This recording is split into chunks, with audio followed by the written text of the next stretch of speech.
She left home at 7:55 in the morning, wearing her school uniform, saying a perfectly ordinary goodbye to her family. She had no extra money in her pocket, no spare clothes in a bag, no phone charger. She wasn't running away. She wasn't afraid. She was just a 15-year-old girl walking to school, the same way she had done 100 times before. She never arrived, and the man police would eventually charge with her murder was someone she called Uncle Stewart. You are watching Final Verdict Files, the channel that goes inside the cases that shook nations and changed laws. If you're new here, hit that subscribe button right now and turn on notifications so you never miss a case. And if you want to hear how this story ends, because trust me, this one has a twist, stay right here with us. It was the 18th of June, 2001, a Monday morning in East Tilbury, Essex, England. Schools across the United Kingdom were counting down the final weeks before summer break, and for most teenagers, life felt light and full of possibility. She got up. She got dressed. She had breakfast. She said goodbye to her family. Then she stepped through the front gate, turned left in the direction of her school, and walked away. But then something happened. Her younger brother was watching from the window. He saw her stop. He watched her turn around. And then, without a word to anyone, she walked in the completely opposite direction, and no one in that house knew it yet. But that would be the last time any of them would see her. Later that same day, the phone rang. It was the school. Danielle had never shown up to class. Her parents, Tony and Linda Jones, were confused at first. Maybe she had stopped somewhere. Maybe she had gone to a friend's house. But then the hours began to pass. Her phone went unanswered. Her messages went unread. Her bedroom stayed empty. And by nightfall, the fear that no parent ever wants to feel had fully taken hold. Danielle Sarah Jones had been born on the 16th of October, 1985, in Essex, England. She grew up in a warm, close-knit household. Mom Linda, Dad Tony, and her 2 younger brothers. According to her mother, Danielle was a cheerful, sweet girl. Shy and not especially confident, but with a brilliant sense of humor and a circle of friends who adored her. Her biggest passion outside of people? Animals. She absolutely loved her 2 little pet rabbits. They meant everything to her. She was not the kind of girl who stayed out late. She was not the kind of girl who broke rules. She was afraid of the dark, and according to her father, even in the most unlikely scenario where she had skipped school, she would have been home before sunset. Every single time. She always left little notes for her mom before she went anywhere. She always called to say she had arrived safely. That was just who she was. So when the phone calls to her mobile went unanswered, every person who knew her understood immediately. Something was very, very wrong. While family members and neighbors fanned out across the streets of East Tilbury, searching for any sign of Danielle, Linda stayed home. Tony drove to his sister's house. There was no answer. He looked through the window and noticed something odd, video equipment set up in the living room. It struck him as strange. It didn't feel right. What felt even stranger was this. While every person who knew Danielle was out searching for her, one man was not. Her uncle, Stuart Campbell. Stuart Campbell was a construction worker from Grays in Essex. He was Tony's brother-in-law, married to Tony's sister, and he had been part of the Jones family for years. On the surface, he appeared to be a perfectly ordinary man, a builder, a father of 2, a familiar face at family gatherings. He had even played with Danielle and her brothers when they were young, treating all the kids the same. But Linda had always sensed something beneath that surface. She later described him as charming, almost magnetic, but also overly confident in a way that unsettled her.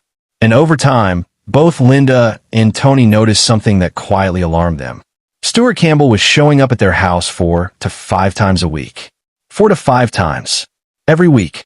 He would meet Danielle when she stepped off the school bus, standing next to his van where everyone could see him, making himself visible. Danielle found it embarrassing. She hated the attention it drew. But Stuart kept coming back, kept inserting himself, kept finding reasons to be near her. Tony recalled one moment that stuck in his mind. Stuart was sitting on the couch beside Danielle, repeatedly asking her, "Why are you shy, Danielle? Why are you blushing?"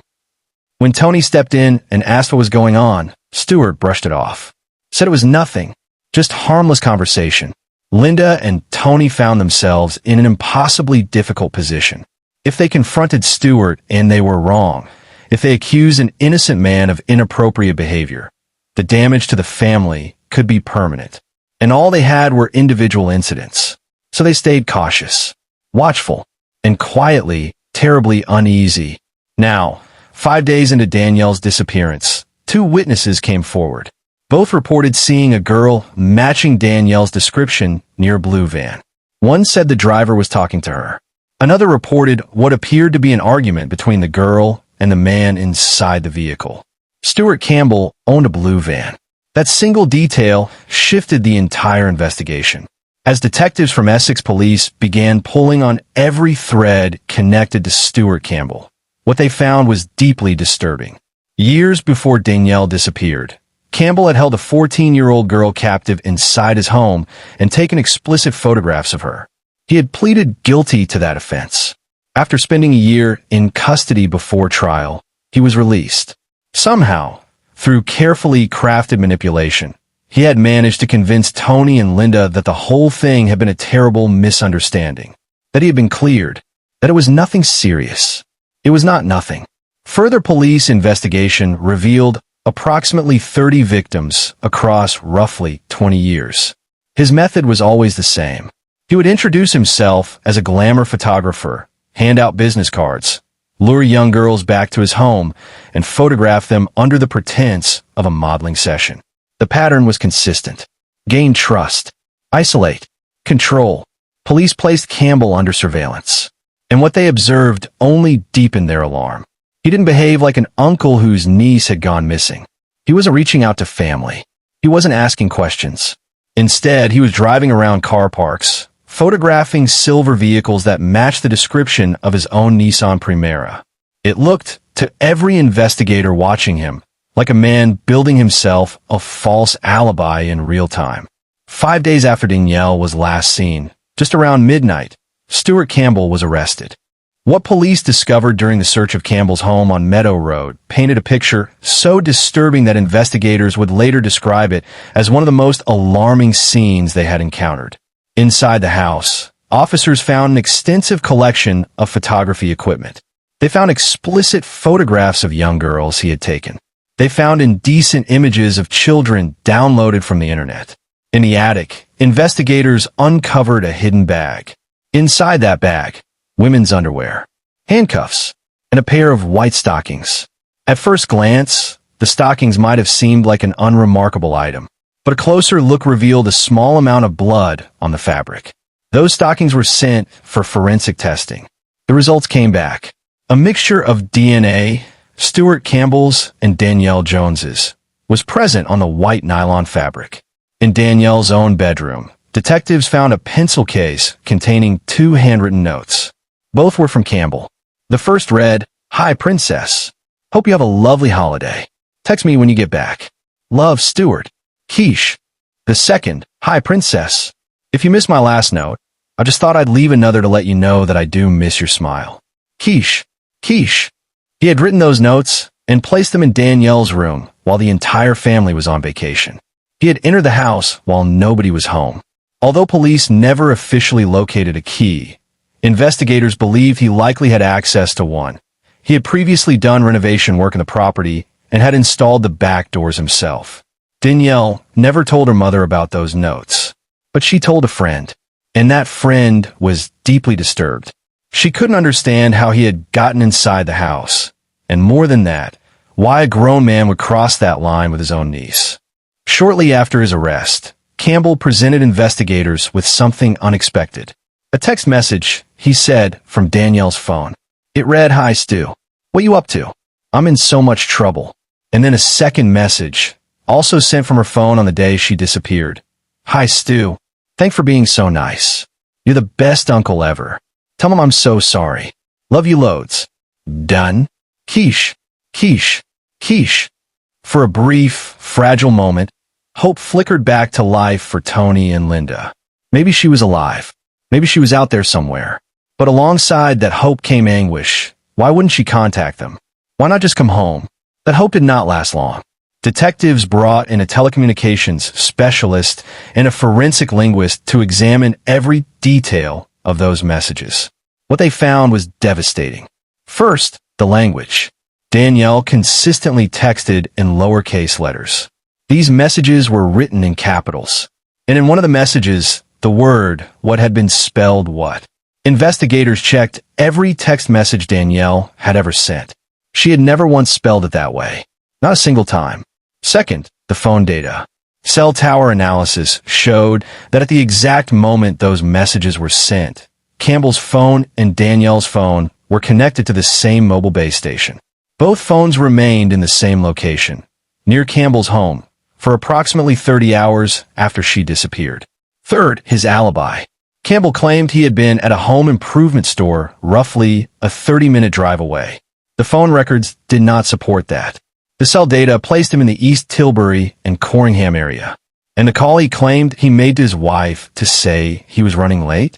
Investigators checked. That call never happened. The picture being assembled by investigators told a single, consistent, devastating story. As the investigation deepened, police made another discovery that stopped the room. Campbell had kept a diary. Officers referred to it as the Danielle diary. Inside it, he had documented every single contact with her, every phone call, every text message, every visit. It revealed a fixation that had been quietly, methodically intensifying over a period of years. And it showed exactly what investigators had begun to suspect. This was not the behavior of a caring uncle. This was the behavior of a predator who had been grooming his own niece. He had taken her shopping. He had taken her to the cinema.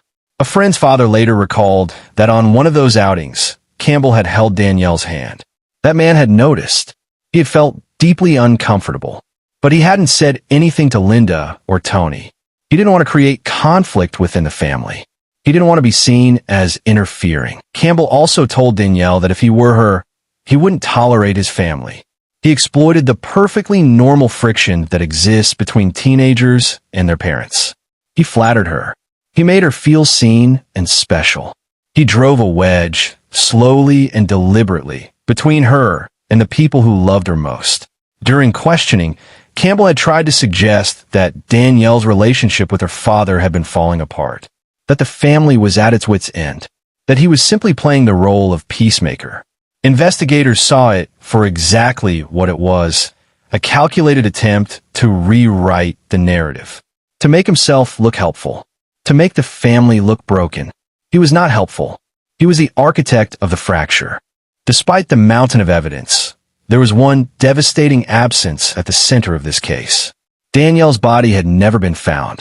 The Crown Prosecution Service concluded that the evidence, forensic, digital, behavioral, and linguistic, was sufficient to charge Stuart Campbell with both abduction and murder. He had been in custody for 11 months by the time the trial began. The trial took place at Chelmsford Crown Court and was scheduled to last 8 weeks.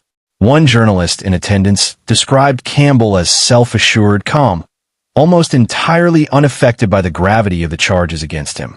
Throughout the proceedings, he remained silent, but was observed frequently passing notes to his defense team whenever he appeared dissatisfied with witness testimony, as if compelled, even in that courtroom, to control what was being said about him. It was the first time Linda and Tony had seen him since their daughter disappeared. They sat in that courtroom and looked directly at the man they believed had destroyed their family. The prosecution laid out its case with precision. On the morning Danielle disappeared, she had been seen near a blue van matching Campbell's. She had vanished without contacting her parents. His DNA and Danielle's DNA had been found together on those white stockings inside his hidden attic bag. His diary documented an obsessive fixation on teenage girls, including entries about persuading young girls to pose for explicit photographs. The text messages allegedly sent from Danielle's phone did not match her writing style, composed in capitals she never used, containing a spelling she had never once used in her life. Phone records dismantled his alibi entirely, and forensic analysis confirmed that both phones had remained together near his home for approximately 30 hours after her disappearance. After 11 weeks of proceedings, the jury reached its verdict. By majority decision, Stuart Campbell was found guilty of abducting and murdering Danielle Jones. He was sentenced to life imprisonment for murder, alongside a 10-year term for abduction. The High Court later ruled that he must serve a minimum of 20 years before becoming eligible to apply for parole. He refused to cooperate with police. He has never revealed where Danielle's body is. The appeals came. In 2004, Campbell was granted leave to appeal, with his defense arguing that certain evidence had been overly prejudicial. In 2005, the Court of Appeal rejected every ground of that appeal. The conviction stood. But for the Jones family, the verdict was not an ending. It was a different kind of sentence. To not know where your child is. To have no grave to visit. To have no place to go and sit with her and say goodbye. That particular cruelty, the deliberate withholding of a burial place, would become the focus of Linda's fight for years to come. In 2019, Linda publicly supported a campaign for what became known as Helen's Law.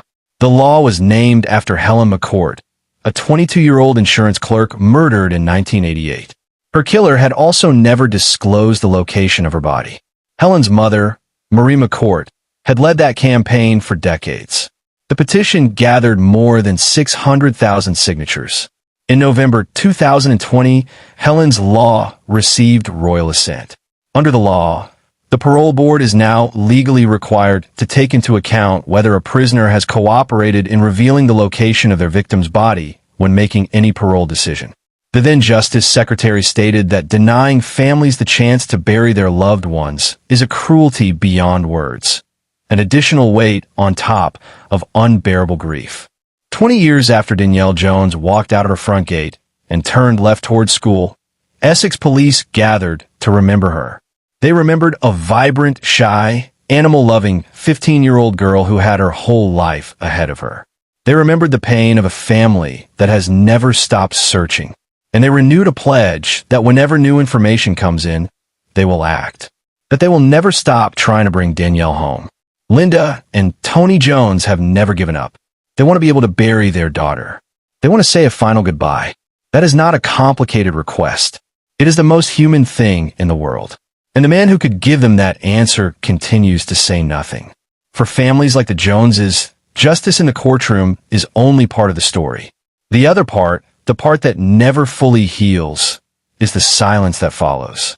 The absence that never fills. The door that never opens.